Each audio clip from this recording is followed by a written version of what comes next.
Morning, everyone. I figured I'd take these out on the balcony. These are the Pet Goo swan rings we printed last night. We printed them in transparent Kodak Pet Goo in purple. And what I wanted to do was try out a different material because the Pet Goo is a little bit stronger, it can hold up to a little bit more wear and tear in a day. Your finger hitting things. But what I have to do is I have to sand them, so I figured I'd bring them out into the light and sand them. And that way Kendi also gets to roll around the concrete. I don't know if any of you can hear her bell. She's eating a leaf right now. I'm so proud of her. She loves being outside. I think this is a little bit too fine.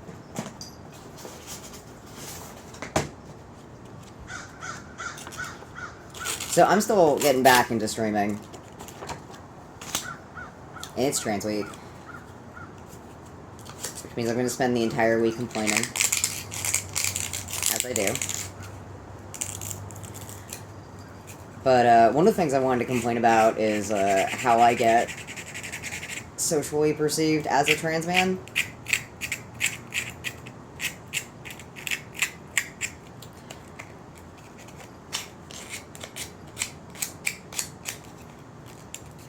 I feel like using magic is a good example for me, personally. I know, trust me, I know how problematic the magic scene is. But when I say magic, it's really more of a stand-up in, like kind of how, like, a cis boomer would say football. I kind of grew up playing it. It was Magic, Yu-Gi-Oh!, a couple other things. my former boss would bring in. I remember there's one point he brought in like this one like gem monster series that I fell in love with, and half the copy for it was written in badly translated English. This was back in like early 2010. You gonna roll on camera? You like the swan rings too? Don't you dare get that close to the ledge. There we go. There we go. Yeah. Thank you, Tendi. Your contributions are always appreciated. But yeah, because of my disability, it makes it hard for me to play Magic. There are a lot of moving parts. There are a lot of terms that I need to remember.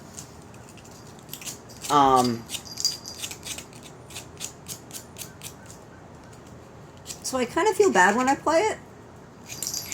Because despite the fact that I've been playing it for years, people will just kind of assume. Yeah? That's your opinion on my swan rings? You're just gonna... People assume that I'm not serious about it. But the one thing that has made me feel better, and something I wanted to specifically mention in regards to allyship in this week in particular, I met Lykios in, like, 2019. And I feel like I'm pretty good at recruitment. I played with some of the top Magic players in the area. I know it when I see it. From the moment I met him, Lykios has been the most talented Magic player I've ever met. He's been the most dedicated to the game. We've talked about it, and we've discussed, and we think he might have... One second. Tendi, get away from the ledge. God. Tendi, stop it. I think he might have dyslexia, but that has not stopped him whatsoever at being really good at this game. And over time, as I've been recovering from the brain damage and learning how to do things again, I've continued to play Magic with him. And I think one of the most validating things is having somebody that you know is one of the best Magic players in the state play something with you that you know is validating for your gender. Like, he's never treated me as anything less than a man when we played Magic. Never acted like I was playing Magic to manipulate him or just to fit in. he recognized that I actually did enjoy the game, and I feel like that's probably the biggest compliment that somebody or this ally can give somebody is wanna go back inside? It's just treating them like a normal person, just including them in bonding activities that validate their gender and that they've done with their community. And Lykios has gotten pushback from me, or not from me, because of me, in regards to his friend group. Because his friend group very much did not want to associate with a brown trans man. His friend group started making really inappropriate comments. There was one person that asked if drow were supposed to be black people. And we've talked about this. And that's part of why Lykios does not associate with them anymore. And part of the reason he doesn't associate with them anymore was because they scammed me. And there's been a lot of times where people have made the decision to just kind of let people treat me like shit because I'm transgender. And Lykios gave up everything for me. He didn't let people treat me like shit. And in part, it wasn't because of me. It was because he sat there and recognized that I'm a man. I'm a man, and I wanted to play Magic in D&D, and I wanted to be part of a community. And the reasons that I wasn't included as part of that community were bullshit.